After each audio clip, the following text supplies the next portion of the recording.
Gaji UMR sekarang, apakah cukup? Pertanyaan ini makin sering muncul apalagi di 2026 ini ketika harga kebutuhan naik pelan-pelan tapi konsisten. Sewa tempat tinggal makin mahal, biaya makan, transportasi, dan kebutuhan harian rasanya nggak pernah benar-benar turun ya. Kalau kita lihat UMR di wilayah Jabodetabek, angkanya memang terlihat lumayan ya, di atas 4-5 jutaan, tergantung kota.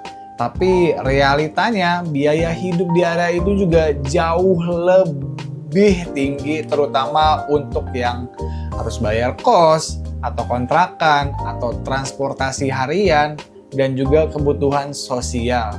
Jadi bukan cuma soal angka UMR-nya ya, tapi seberapa besar jarak antara pemasukan dan pengeluaran. Banyak orang dengan gaji UMR merasa selalu kejar-kejaran ya tiap akhir bulan.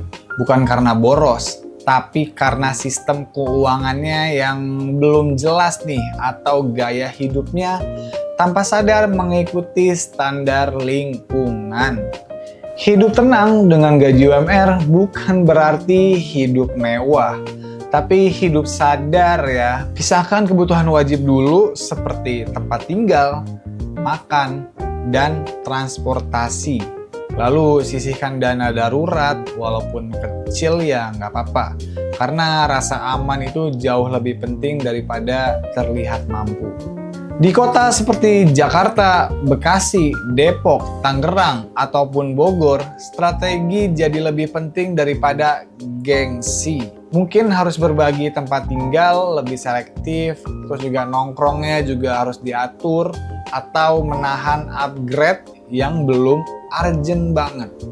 Tapi di saat yang sama, kita juga harus jujur bahwa UMR memang sering hanya cukup untuk bertahan, bukan berkembang.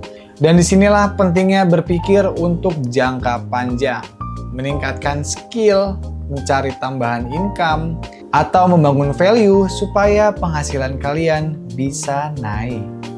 Tenang bukan berarti pasrah ya, tapi tahu bagaimana kamu harus bisa kontrol atas keputusan bulanan kamu.